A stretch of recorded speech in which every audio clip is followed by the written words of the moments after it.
Hey readers and writers, I'm Adrian Buskey, and you're listening to Fictitious, a podcast about the storytelling craft of science fiction and fantasy. In this episode, I'm joined by Evan Winter, author of the epic fantasy debut, The Rage of Dragons. In a caste-driven society that has known only war for generations, a low-born commoner named Tao's life is destroyed by the very people he was born to serve. Though his path is blocked by the ruthless nobles, magic-enraged warriors, and the gifted who call down the fire of dragons, Tao dedicates his life to a singular ambition: do anything necessary to have his revenge on the men who took away all that he loved. But his bloody struggle will cost more than he can imagine, and perhaps put the very survival of his people in his hands. The Rage of Dragons is available now from Orbit Books. And Evan, welcome to Fictitious. Thank you very, very much for having me. Absolutely honored to be here. Well, I'm really excited to talk to you about this. This is really exciting, epic fantasy, no holds barred, action-packed. I mean, I feel like sometimes when people approach epic fantasy, they're expecting these long, drawn-out epics of people wandering around, and there's, not a lot happens for a long time, and people just are in the wastelands, like, suffering, and nothing happens, And this book does not let up. From the opening prologue, which is, like, one of the best openers to anything I think I've read since honestly, like, the first book of, like, The Wheel of Time, when you first get introduced to that world with Robert Jordan kind of giving you the backstory and then letting you jump forward into it. That's what it kind of made me think of when I was reading it, where I was like, this is a great setup for this world. And you jump forward almost like 180 years or so, something like that. But it really sets up the world really well. And from there on out, it's nonstop action. So I'm super psyched about this. I'm also really interested in not only in the craft of how you put this together, but your path to publication, because you self-published this first, right? That's right. Yeah. My understanding is that it really picked up a lot of steam when it was self-published, and then you got picked up by Orbit. So, we'll definitely dive into the story here in a minute, but I am really interested in how that happened. I guess sort of the journey begins when I started to have a sense that self-publishing was actually a viable option for publishing. And it wasn't sort of the same thing as maybe the vanity presses of, the days gone by, where you'd order from some company 1,000 books and you'd sell 3 and 997 would sit in your garage for the next 10 years. I really wasn't so aware of self-publishing years and years ago. And I started listening actually to podcasts about self-publishing and the self-publishers in the space. I learned a ton. I got really excited by all of that. And I thought to myself, well, I've always wanted to write. And I wonder if this was something that I could maybe try or do to sort of get that bug out of my system, write an entire novel and see if I enjoyed and loved the process, or if it was just sort of that kind of a pipe dream that was something I was interested in, intellectually, but the actual doing of it was not something that I would enjoy or would be pleasant. I guess what happened is I had a cushy corporate job for about 1.5 years. The contract ended. I was done. And I had a little bit of time, thankfully, where I could not have to work. And I thought to myself, I'm getting to that middle age point. This is maybe the last chance in my life where I'll have this amount of time to put towards something that, maybe could change my life in a way, or at least just to put towards something that feels so important to me. So it was a risky thing to do. And I can't really recommend doing it, but I actually put off looking for that next job, that next contract, so that I could sit down and write this book. And I thought to myself, last chance to do this, Evan, sit down, write it, see what it feels like. I planned it over about 2 months. I'm an extensive outliner. I wrote it in about 7 months and edited it in the same sort of period of time, that 7 months, self-published it, and loved every minute of it. It was still hard to write. Like, it's the weirdest thing because I love writing, but it's still hard to do it every day and make yourself sort of break that block and get down into the keyboard and go. But I loved every minute that I was doing it. I loved being in the world that was coming out of my head and these voices that kept on talking to me, and using sort of Amazon's KDP system, I self-published it. What I did right after self-publishing was like, okay, this is done and it's out there, but I've come from a marketing background and I've never really believed in the whole, if you build it, they will come. I think that our world is a bit too complex and too far reaching for that nowadays. So it's more like, if you build it and you let people know it exists, a few might come. Right. And yes. So that's what I was really, really focused on. I was like, okay, well, how do I tell people that this thing exists? And I did 2 things right at launch. I told my family and friends on Facebook, and they were all super supportive and amazing about it. But I'm not sure that many of them were epic fantasy fans or that it really sort of spoke to them. So I think a couple bought it. And again, the outpouring of support was awesome, but I don't know that it moved the sales needle that much. But I also told Reddit's R fantasy community. I don't know how many people were subscribed to the subreddit back when I first published, but right now there's over 600,000 fantasy fans there. And I'd been lurking on that forum for about 10 years and didn't really post. I made a new account under my actual real name, Evan Winter, and I posted and I said, hey, I wrote this book. It's up and available right now, and I think it's kind of fun, and I hope maybe a few of you will too. And the community completely embraced it. They pushed the book up into the top 250 books on sale on Amazon that day, which was unreal. Like I have a billion screenshots because I was just sitting in front of my computer and phone screenshotting because it was such a strange thing to see that all these sales were coming through. And that launch gave it the boost, and that boost sort of carried on over for the next several months and really showed me that this was not just something that was kind of a one-off or a whim. It was something I really could maybe put more time into and my energy into because people seemed to like what was happening. That is the first time I think anybody has mentioned using Reddit for good on this podcast. Oh, no. Well, no, and I think that's great. Like actually going and finding something that comes up when we talk about like marketing and finding audiences, is trying to discover where a positive community is that's looking for your stuff. You can talk about Goodreads or you can go to the social media, other stuff, whatever. But I honestly, it never occurred to me to seek it out on Reddit. I'm not a Reddit user, so I don't really think too much about it. But most of the time I just hear about problems happening there rather than the community really supporting itself like that. But that's a really great way to get that to launch. Yeah. I had heard buzz about this book ahead of the publication cycle and getting it picked up. And so I think that there are a lot of people who are actually having very successful careers in that independent space, but it's always interesting to see how they pick up that first wave of momentum. Because like, once you have some inertia, you can keep it going. But like getting it off the ground seems to be like the hardest thing for anybody, which is just finding that foothold. So that's really cool. I gave a big flowery description of the story to begin with, but can you tell the audience what The Rage of Dragons is all about? Give us the elevator pitch and then kind of, explore it from your perspective. Yeah, so The Rage of Dragons is an epic fantasy about a young swordsman trapped in an unending war when his life is destroyed by three powerful people on his side. There should be nothing he can do about it, but he finds a way to punish them all without regard for the ungodly cost of doing so. And that would be my pitch for The Rage of Dragons. I like that you mentioned the ungodly cost, that idea of I think when we see like revenge stories, like sometimes in films or whatever, it's like if it's this surgical strike against the person that they want to get back at. But I think it's more interesting to look at that spillover, like, how much of your actions affect a greater group of people? What's the ripple effect when somebody is so myopically focused on that particular thing? Who do they damage in the process? And do they care? It's that kind of tunnel vision of just like, I'm going to get this done no matter what the cost. And like that cost can be really, really great. In this particular case, it seems to be. What was the original genesis of the story like? You said that you took some time off to write it. How long were you letting this idea percolate? And like, do you kind of know what the seeds of it were? When the time off came and I started to think to myself, I'm going to take this serious and actually get this novel written, the first thoughts that I kind of had were, I'm a lifelong fantasy reader, epic fantasy specifically. I knew it was always going to be epic fantasy. And so for the last maybe a year before I wrote it, I had the loosest ideas about there's going to be dragons. There's going to be somebody who fights with a sword. There's going to be magic. Like I knew that stuff. That stuff was just what I wanted and the kind of things that, I'm really passionate about and I wanted to tell a story about because that's what I love reading. So I kept tossing ideas back and forth. The story that you're reading now didn't come together until the beginning of that year that I started writing. That's when I sat down and actually began to really create an outline and the idea sort of firmed up and became the story it is now. Like you were saying before, you were completely speaking my language. I think it's really important to, when you're dealing with a story like this, to take a look at the cost of what the actions that the protagonist or the antagonist are taking. And I really wanted to examine that as well as sort of be very close to the protagonist as he sort of travels throughout his own journey. How much did this story evolve from like your opening drafts to, what you eventually published? Were there like really significant changes or did the narrative, kind of stay on track from early versions to the final version?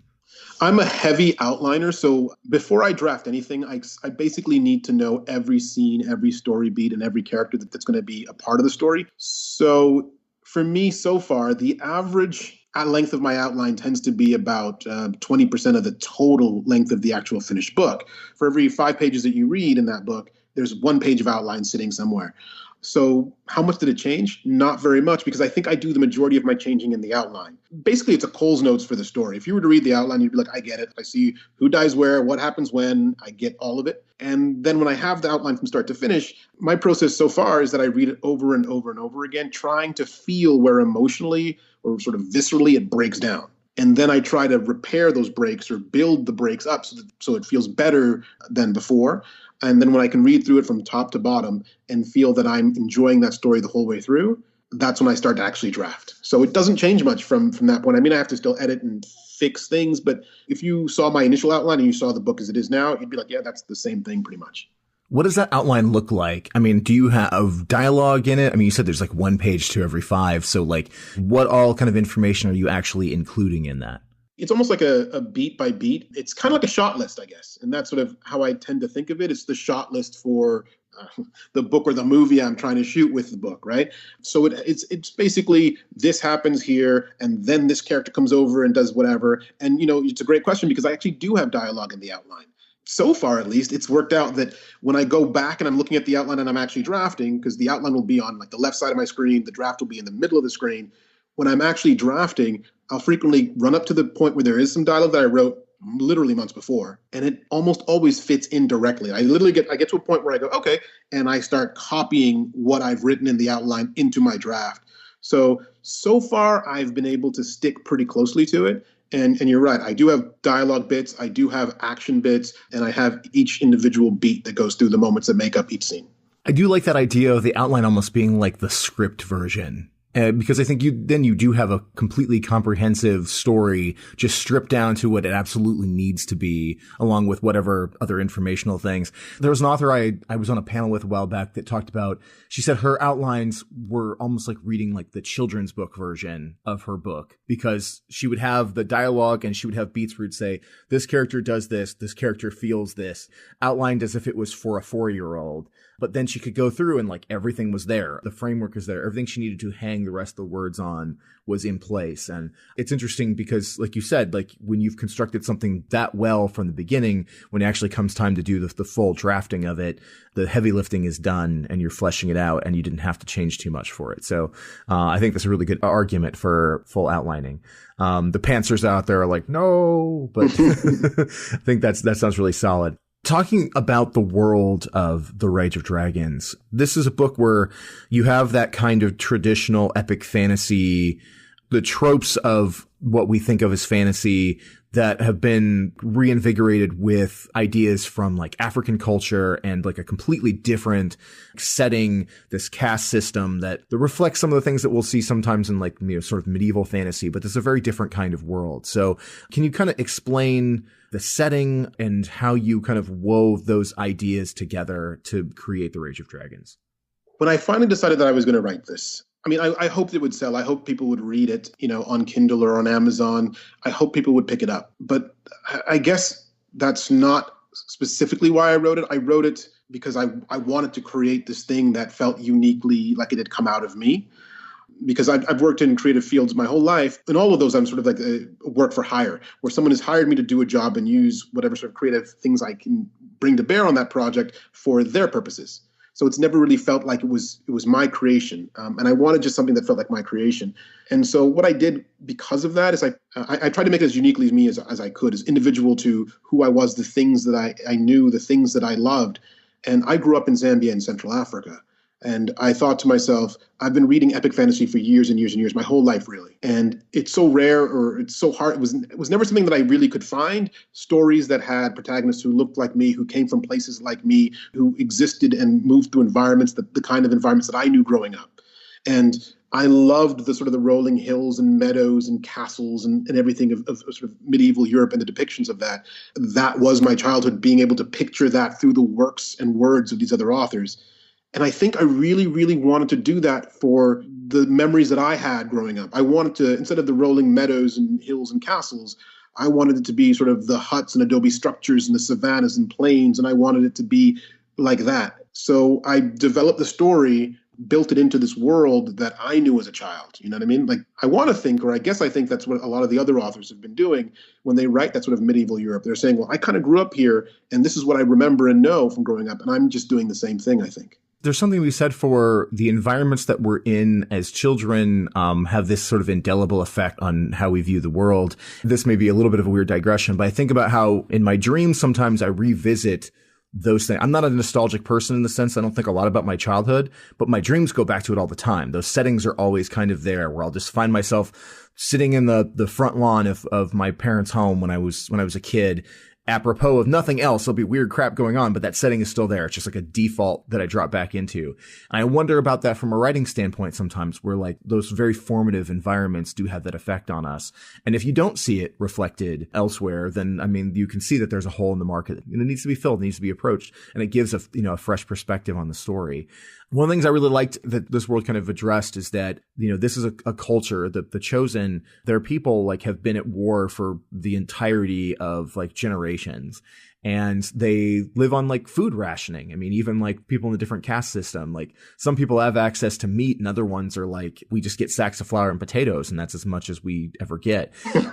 Yep. And I thought it was interesting to look at this world where like that kind of abundance that we see, like you said, rolling meadows and forests and frolicking animals and whatever, that's kind of like traditional fantasy kind of thing, turned on its ear where it's like, this is a land of scarcity and everything is very carefully rationed off because they know at any given time they may not have access to these things. So let's talk about the caste system for a minute, because, that's an important part of this world, particularly for the main character, Tao, because he's kind of like born to like two different levels of the caste, but it leaves him still at a very low level. And navigating this social structure is complicated and often very dangerous, particularly for our main character. So can you kind of explain how this system works, how those levels and hierarchy go together? At its most basic level, there are two primary groups of people, and they are the nobles and the lessers. And the nobles are sort of they'd be basically considered the upper class, and they are kind of like the nobility of the whole society. And the people who end up having to play the part of basically peasants are the lessers. And the lessers are also further broken down into other classes where they consider the higher levels of lessers to be more mentally capable, just more capable in general of being in charge of the ones who are lower down in the caste system. And like you said, the protagonist, Tao, is born very, very low. And so the options that he has available to him to make a decent life amount to you train to be a frontline fighter in this unending war, and you probably die on the front lines. You're first into battle, you're last to leave the battlefield. It's very unlikely that if once you enter this mandatory service, that you're going to make it out. You almost nobody makes it out whole, if you want to put it that way. People are always injured, wounded, and more likely dead. There was also an aspect of it that I noticed it seems to be there are like some physical differences between the levels in the cast. Tao, when he has a friend who is a higher common level, and he is larger than him. He's like taller, faster. And then when you see some of the people who are more the noble level, he refers to them as almost as like giants. Like they're quite like, and that's even before they're enraged and all that stuff, but they're like physically quite larger. So I thought that was an interesting touch. And how did that kind of idea form as far as not just being just a social thing, but also a physical manifestation of those stations? Oh, that's a really good question. You're right. I actually didn't mention that, and it's very important. The nobles are actually physically larger, stronger, and faster than the lessers. One of the main things that happens in the society, being that it's this sort of very warlike culture and sort of stuck in an unending war, is that they value and pride themselves on their physical abilities. They value and pride themselves on their being able to engage in war and to try and win this war. And so the society talks about itself as if it's very meritocratic. It basically says anybody can achieve anything in our society. Anybody can climb to the very heights of our society if you can just prove yourself to be worthy of that level. So it's based on meritocracy. But the nobles are, from the very beginning, advantaged over the lessers. And so the meritocracy that everybody talks about and acts as if really does exist in the society can't in any true appreciable way exist because certain people have advantages from the very get-go. I wanted to also examine that as an idea and as a concept, a society that calls itself meritocratic. And the people on the top are always are eager to say, well, if you just tried harder, if you just worked harder, you could be where I am. When clearly they have advantages from the outset that they completely discount, even though they're this obvious.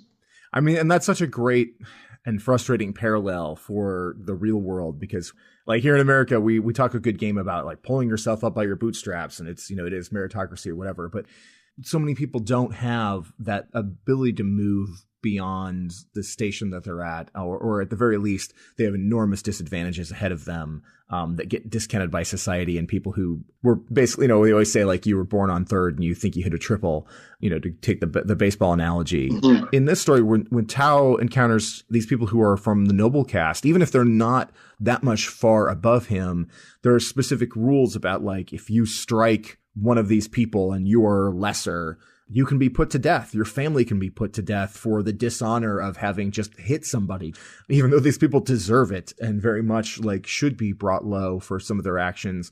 The system in place is very brutal and is very much about keeping the lessers down. I always think it's an interesting thing to try to balance where these are difficult worlds to live in as a reader, right? Like for me, it makes my blood boil. Like I read that stuff and I'm loving this story, but I hate seeing people brought down this way.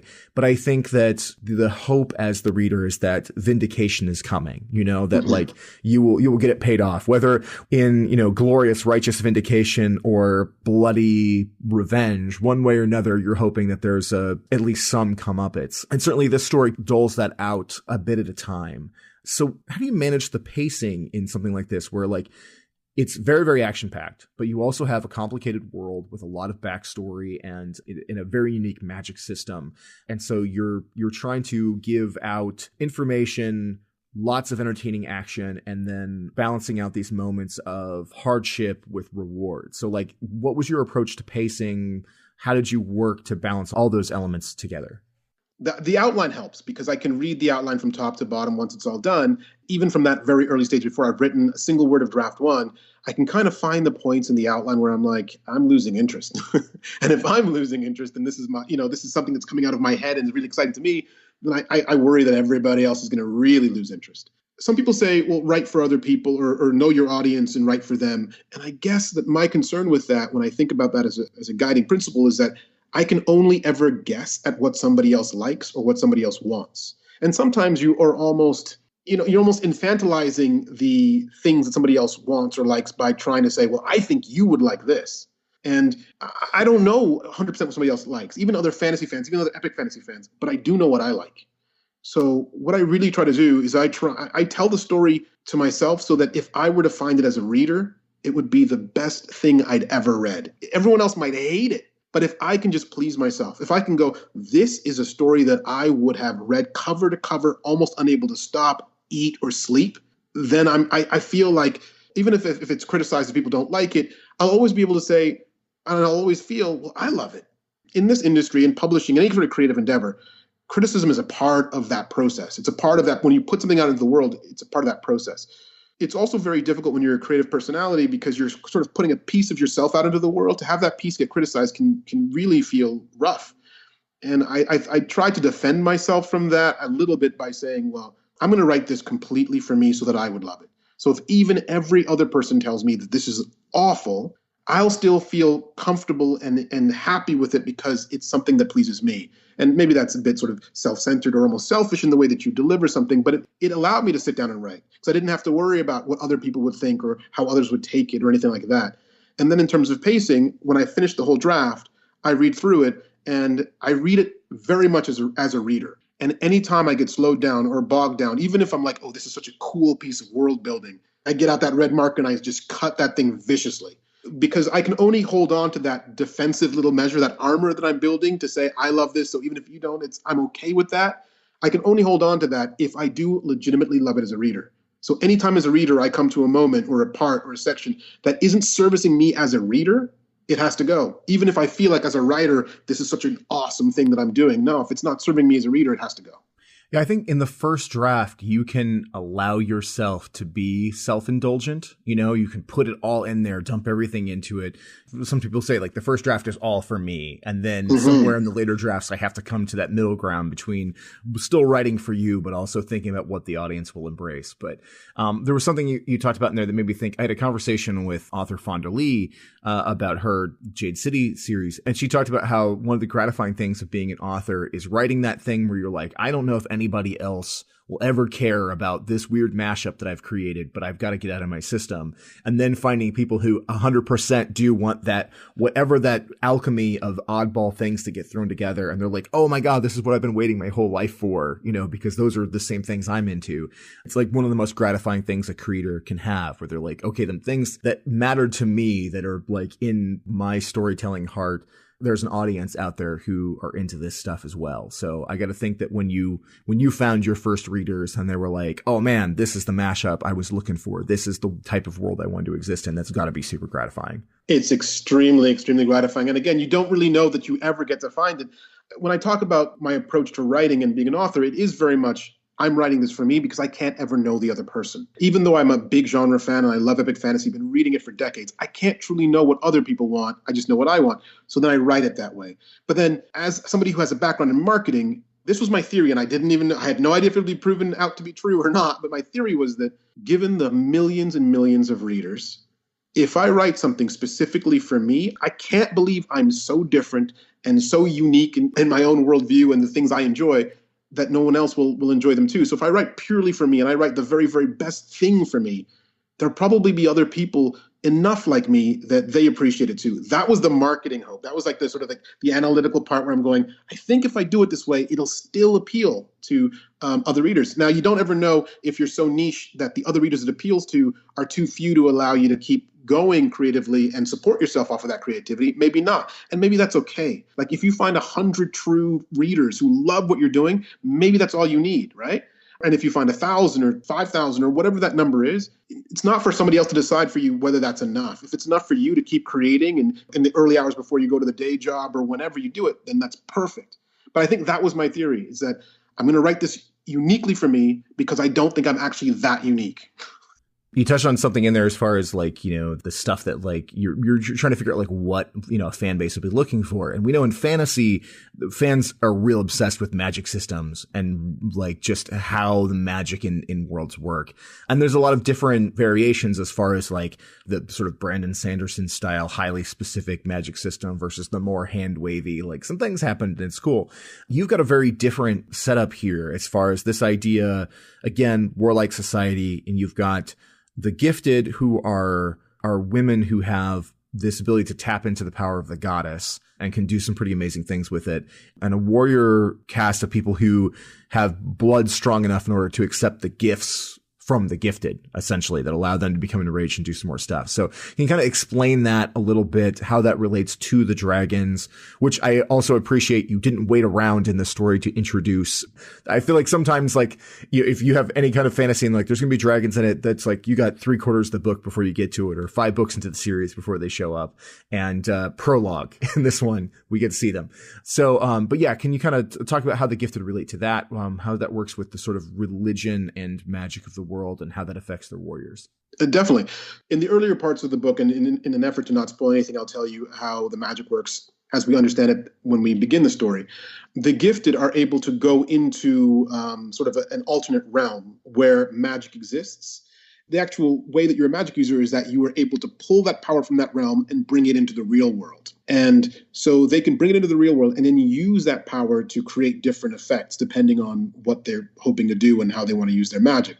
Now, like a lot of magic systems, not all necessarily, but like a lot of magic systems, there is a cost and there is a danger associated with doing this.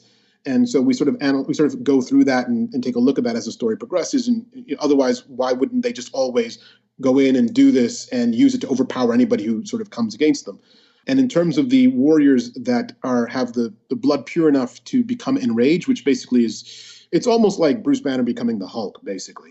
So the gifted, who are the magic users, are able to sort of push their power into only a few of the warriors who have the blood pure enough, and they can sort of transform them in these sort of into colossi, basically fighting machines. And so, yeah, so that's kind of how that works. And so there are basically about like 5 different key ways that the gifted use their magic to help influence battlefield outcomes and all the rest. So in the story, Tao is very focused on taking revenge on a group of people that are within his own society. But there is this whole other group outside of the Chosen, outside of their people that they've been at this conflict with for so long. And that group itself is interesting because it's made up of several different tribal groups that are even specifically divided into races that have their own specific gifts and don't necessarily always play along well together. And when they do, it really spells trouble. So like what can you tell me about that antagonistic society that they're up against? When the story begins, our protagonist's people, they're fleeing something that we don't properly understand yet, and they've just arrived on this new land. Because they're fleeing, they're trying to make space for themselves on this new land, but the people who are already there aren't really keen on that. And that seems pretty reasonable to me. Yeah. So they encounter the sort of the people who are indigenous to that particular place, and sort of a conflict ensues. That's sort of the big issue that sort of sets up everything else that's happening and creates all the tension in the world that Tao, our protagonist, lives in, is that his people have come to this new land, have come to this place, and they're not welcomed there. They're not wanted there. And so there's this big fight that just has not stopped for generations. And although Tao's people, the Omehi, are vastly, vastly outnumbered, their magic is such that they can actually sort of hold on to the little piece of ground that they've managed to cling to. But they're always in danger of being wiped out by the much more numerous tribes people that are local to that land. The prologue establishes how they first basically land on this area, the people that they're up against. And the Chosen are a group of people who are actively fleeing some kind of persecution or eradication to the point where they're willing to throw away a good chunk of their own lives to get to this new place. But to a certain extent, they're also kind of colonizers, right? They're coming to this new space and immediately having to kill off a chunk of the population of the existing place in order to take root there. And so I thought it was a really interesting idea of looking at this culture that's at a constant set of war because they came to a place they weren't welcome and, have carved out a spot for themselves. And they see themselves as the good guys fighting against an evil. But at the same time, they're the ones who forced themselves into a space. And they did it out of necessity, but it still makes them an adversary to the natives that lived in the place. And so I thought there was an interesting undercurrent of conflict in their own background. Tao, even at one point, I remember he's having a conversation with his best friend, and he says something about like we are warriors, we don't run away. And Tao says, but yeah, we ran away from our homeland and came here. So what's that say about us? Much more concise than that. But I remember reading that line and I was like, oh, there's a burn, right? Like that's a way to get under the skin of a noble. So I like those little elements of conflict in there. I thought that was really cool. Oh, thank you. Thank you very much.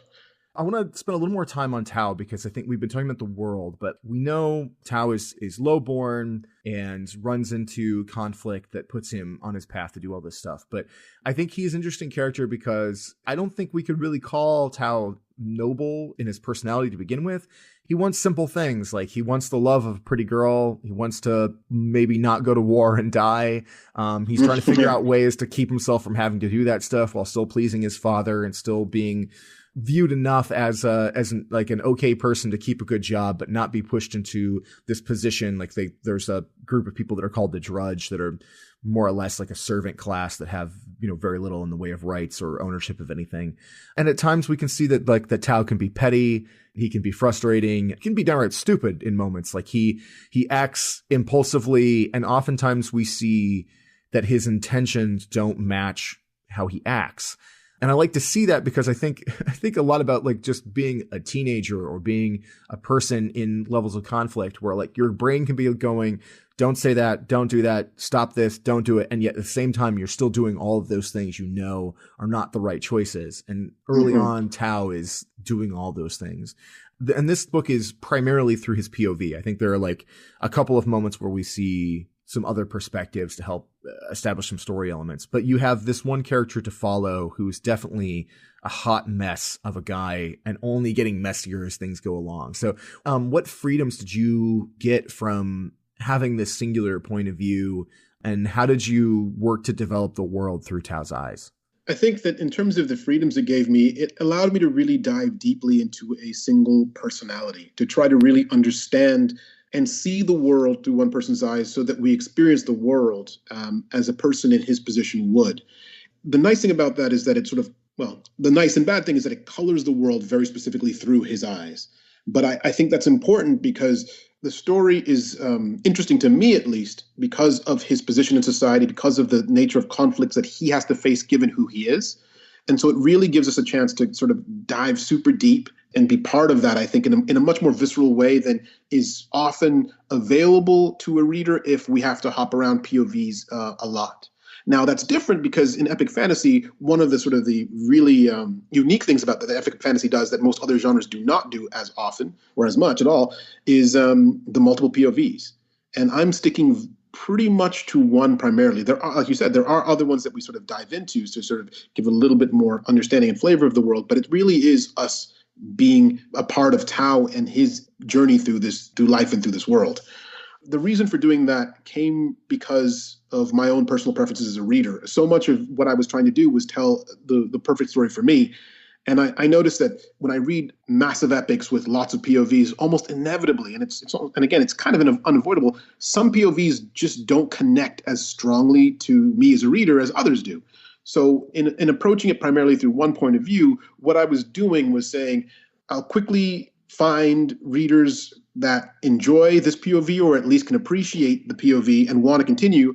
And people who are totally not into this will be like, well, I got into it a little bit and this character just isn't for me. So they'll be able to bounce out pretty quickly. And hopefully what that means is that everyone who reads and continues on finds Tao's journey to be really interesting because it's written for me and I guess in that case for them too, very much so. I like that you mention the fact that like a lot of epic fantasy does do that head hopping and has the bazillion POVs.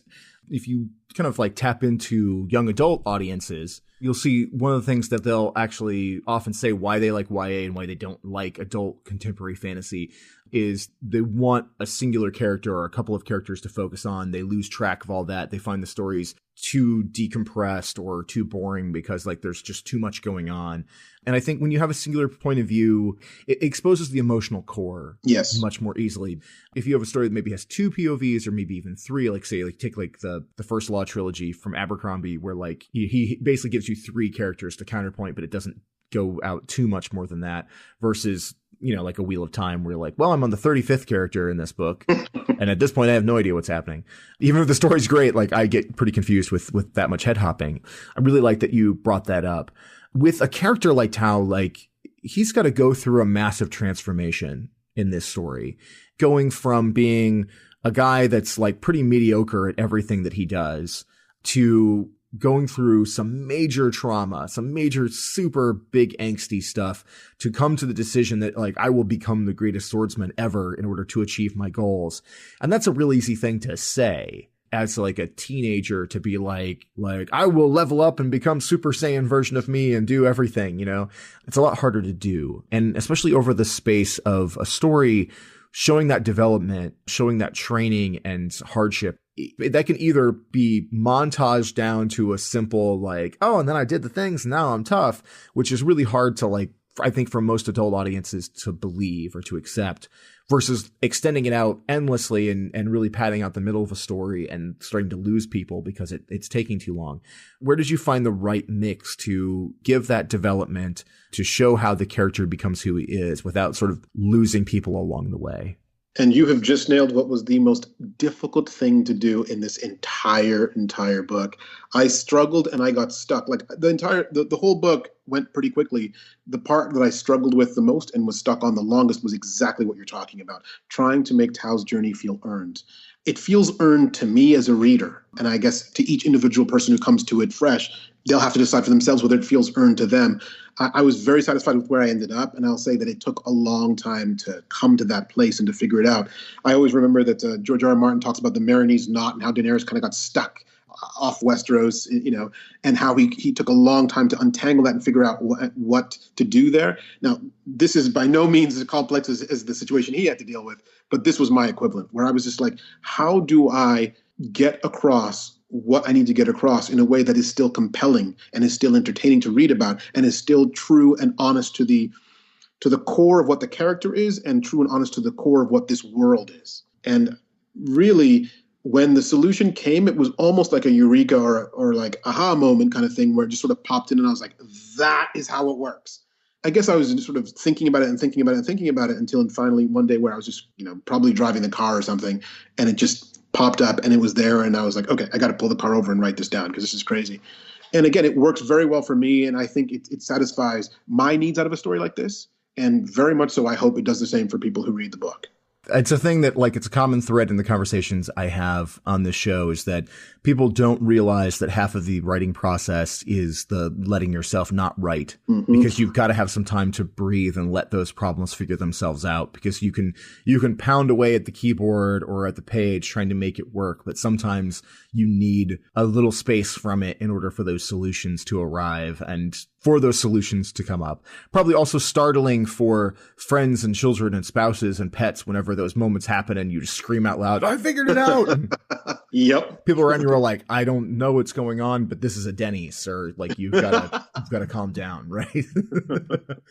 Do you have a specific plotting method or system that you lean on? And by that, I mean like 3-act structure, 4-act structure, save the cat, beat sheet, story circle, anything like that. Did you approach a story with any of those specific kind of structures in mind? I did, actually. I very much like structure, again, coming from film. And I took a long look at the 3-act structure, and something about it felt odd to me because almost everything I read about story structure and storytelling tends to put things into that sort of 3-act structure. And the issue that I sort of was having as I was trying to finish my outline was that it always goes, okay, the first act is 25%, the last act, the third act is 25%, and the middle act is 50%. And in the middle act is usually where, again, through the reading I was doing, is usually where most writers, especially debut or early writers, get stuck.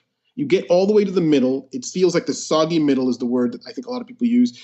And then you box yourself into a corner, you start to doubt the quality of the story. And you feel to yourself, well, what am I doing? Is this even any good at all? Like, how am I going to get to the end? And you leave that story and you chase the next shiny idea. And so my sort of detailed outlining in large part is to prevent that from happening to me, I hope, because then I can see the whole story. I know in theory that it works and I don't have to worry about where it's going to go. That's part of it. And then also with the 3-act structure, I said, this doesn't work for me because that middle part where people get stuck is too big. It's too big a chunk. So then what I did is I said, okay, let's go. I'm going to talk about this in 4 acts. So in my head, I conceive of the book 1 and book 2, as being 4 acts. There's that sort of that beginning, and then that part that leads up to the very middle, and then to the 3/4 point, and then the end. And it makes it easier for me because the chunks are, the idea of, well, how do you eat a whale? Well, one bite at a time. I think that the 4-act structure was a lot more comprehensible and a lot more, I could wrap my arms around that more easily than 3-act, where the middle part is 50% of this chunky book. Like, that was hard for me to do. So if I use a 4-act structure, I think about it that way. At the end of each act, I try to have the story evolve, become more of what it wants to be in order to hit that endpoint that I'm aiming for. You also did something I thought was interesting where the individual sections of the book are they're broken up into chapters, but then there's almost like sub-chapters. Even though the prologue is kind of like 4 or 5 short pieces. And so each of these like sort of sub-chapters are relatively brief. And I felt like that really lent a lot of momentum, where like you had very specific beats you were kind of hitting, you would pay something off and then have like it set up sort of the question of what's the next thing got to be. Sometimes you'll see, stories will be broken up into like book 1, book 2, book 3 within an actual novel. And it seemed like it was kind of similar to that, but it was more chapters and then the shorter pieces. So how did you arrive at that structure? I kind of fell into it maybe because I just didn't even know better to a certain extent. And what would happen is when I was writing, really in the outline, because I was outlining it to the extent that I was, you have to sort of find natural breaks, I guess, or natural places where, okay, that little thing that we're dealing with has been resolved and we have to get on to the next thing. So every time I'd get to that point where I'd be like, okay, that little thing is getting resolved, I'd be like, well, that's a natural break. And perhaps that also comes a little bit from filmmaking, because in filmmaking, when you shot list and you plan, you think of things in terms of scenes. And things are very much broken up. Okay, scene 1, interior, daylight, blah, blah, blah, and you write your whole thing. And so maybe coming from that tradition a little bit, that just felt more natural to me. Where once the scene ends, like an end scene, well, okay, well, now we have another little part and we're on to the next scene. And the goal then, once you divide it up that much, becomes, well, how do I make sure that although we have break after break after break, it still needs to flow and feel like a very continuous narrative that never is actually breaking. So I guess I did all the breaking in the outline, and I looked at that and I liked the way that felt, but then I tried really, really hard to make sure that the narrative itself doesn't break and that it flows continuously, even though there are moments where an individual action is ended or an individual scene is ended. Well, I felt like that it really lent momentum. I mean, I think every person who loves reading has that one more chapter thing where it's like, oh, it's 3 a.m, but just one more chapter. Yeah. And these shorter, briefer chapters give you more of that, like, well, they're pretty short. I can just read the next one. And as soon as you get the next one, like, oh shit, well, I got to know what the next thing is now, right? Like, it's really hard to step away from it. And even though it's like when I was, sitting down for a reading session, I'm like, okay, I'm going to get through like maybe 75 pages of it tonight. And no, I did 150, because I hit that break point. I was like, well, I'm not stopping now. So we got to keep going, right? You give us the smaller scenes, that are building on each other. And sometimes in fantasy novels, you'll see these just, even the chapters are bricks, right? Like where like POV switched 4 times within the chapter or whatever. And I get really bogged down by that. So I found that structure really refreshing, and it really did make things get up and move. So I thought that was really cool. What are your tools of the trade? What are you writing in? What's your software choice? Do you do anything by pen and paper? What other tools are at hand? Yeah, and speaking of hands, I'm left-handed, so my writing is absolutely awful chicken. To the point, like, I write with my pen in hand so rarely that I almost feel when I have to pick up a pen and write that I've forgotten how to do it a little bit. So I'm very much in front of the computer when I have to write, or in front of some sort of tool. All of book 1 was written in Scrivener. I think that it's a fantastic piece of software for writers because of the way it allows you to break everything up into the different pieces. You can actually have your chapters, and each little scene, like I call them chapters and scenes, really. So each scene that I do, speaking of the you were talking about how I break them up into all these little chunks. Well, I can actually have that all out in Scrivener. So in the way I broke it out in my outline had the chapters, and then underneath each was a little scene. And in Scrivener, I can do the exact same thing. So it really sort of works in the way that I do, and it makes it easy to move those around or adjust them or hop into each one. And because the Scrivener has a little synopses sort of window pane that you have, I can plop all of my outline notes into each pane. So when I'm on chapter 3, scene 4, I have chapter 3, scene 4's synopsis or outline section in that little window pane. So when I'm writing, it's right there to the left. I'm drafting in the middle, and it just really works in the way that I do. So I'm not sure if it's the ideal software for everybody, but to me, it's almost like miraculous in the way that it just feels so natural to the process that I'm bringing to the writing. I think Scrivener is great for people who are visual thinkers or modular thinkers. Like you said, you have that ability to break things into smaller pieces. And if you realize, oh, this scene would really work better somewhere else. If you're writing in Word, you got to go in and copy and paste that thing and hope you don't lose it somewhere in between and go stick it somewhere else. Whereas in Scrivener, you can really just grab that little note card thing and just drop it right over here. And boom, the flow is fixed, and you just have to change a few words here and there to make it work. But it's so much simpler. And having that visual component, it's a lot like having the pin board up on the wall with all the scenes and you're moving things around, with a lot less sticking yourself in the fingers with the, the things afterwards. Getting to the wrap up here in a minute, I want to know where everybody should find you, to keep following your work.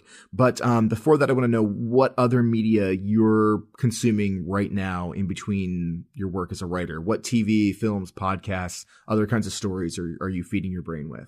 Right now, as I'm trying to finish book 2 and sort of, working up to the deadline there, I haven't had a chance to watch too much TV, and there's so much good TV right now. I watched Game of Thrones and finished off that season, and that's the last big thing that I've really watched, and I just haven't had time to do too much watching. I still listen to podcasts. I really enjoy that as a format. I'm washing dishes, or I'm driving somewhere, or I'm going on a walk, I'm listening to a podcast.